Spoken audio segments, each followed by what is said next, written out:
નમસ્કાર દર્શક મિત્રો, આપ જોઈ રહ્યા છો કાનમ એક્સપ્રેસ ન્યૂઝ. હું છું એન્કર અમિતા પટેલ. હવે જોઈએ અગત્યના સમાચાર. વરસાદ બંધ થયાને 48 કલાક થઈ ગયા છતાં પણ છેલ્લે 3 દિવસથી આ વિસ્તારના લોકો પાણીમાં. ડભોઈ નગરપાલિકા વિસ્તારમાં પાટણવાડિયા વિસ્તાર, ભાતુજીનગર, રણાવાસનો ખાડો અને નાનોદી બાગોળ જેવા વિસ્તારના 100 જેટલા મકાનોમાં ઘૂસી ગયા છે પાણી. અનાજ, પાણી અને ઘરવખરી સહિત જરૂરી સરસામાન પાણીમાં બગડ્યું. લોકો ઘરોમાંથી પાણી ખાલી કરે છે, પરંતુ ફરી ઘરોમાં પાણી ભરાઈ જવાથી લોકો થાક્યા. ડભોઈ નગરપાલિકા દ્વારા વિસ્તારના પાણી નિકાલની કોઈ જ વ્યવસ્થા હોય જેના કારણે પાણી ઉતરતા નથી, જેથી રહીશો પરેશાન થઈ ચૂક્યા છે. પરિવારો છેલ્લા 3 દિવસથી ખાવા પીવામાં તકલીફ વેઠવાની સાથે છોકરાઓ બાળકોને પલંગમાં લઈને બેસી રહેવું પડે છે.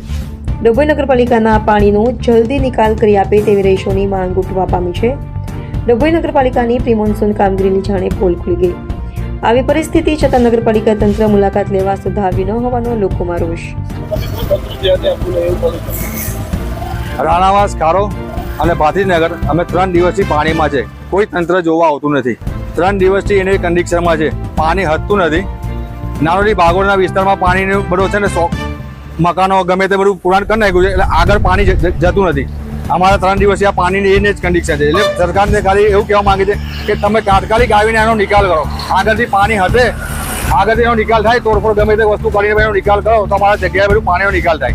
અને 3 દિવસથી અમે ખાડા પીડા વગર છે, બીજાના ઘરમાં પણ રહેવું પડે એ કન્ડિશનમાં છે. અને અમારા 100 થી 150 મકાન છે આ વિસ્તારની અંદર, અને અનાજ પાણી બધા અમારા બગડી ગયા છે. ફ્રીજો બીજો અમે પલંગની ઉપર લઈ રહ્યા છે, પલંગની ઉપર પણ પાણી આવી ગયા છે. હવે અમે શું કરીએ, જઈએ ક્યાં આગળ? અમે સરકાર પાસે અમારો રિક્વેસ્ટ છે કે આનો જલ્દી નિકાલ કરે, અને આજે નિકાલ થવો જોઈએ. શું તકલીફ છે બેન? નગરપાલિકાના 3 વિસ્તાર અમારા નગરપાલિકાની અંદર છે, પણ કોઈ નગરપાલિકા વાળા કોઈ જોવા આવતા નથી. ને અમે 3 દિવસથી અમારા ઘરમાં પાણી બેઠું છે, પણ પાણી હટતું નથી. અમે નાના છોકરા લઈને પલંગ ઉપર બેસી રહ્યા છે, ખાવા પીવાનું નથી. અમે ખાતા રાંધીએ કઈ ખાઈએ અમે?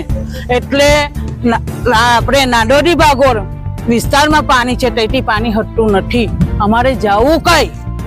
કેટલા વિસ્તારમાં બેસે? અમારા 3 વિસ્તારમાં પાણી બેઠું છે. ખારો, ભાતીજીનગર ને આ રાઠોડિયું ફર્યું. અમારા 3 વિસ્તારમાં પાણી છે. અમારે જવું કઈ, અમારે બેહવા ઉઠવાનું કોઈ આધાર નથી. અમારે પાણીમાં કેટલા રહીએ અમે? અમારા નાના બચ્ચા છે, તો સાહેબ એનો કોઈ નિકાલ કરો તમે. અનાજ પાણી અમારું બધું બગડી ગયું. અમારા ગોદડા લુગડા બધું જ પલળી ગયું સાહેબ.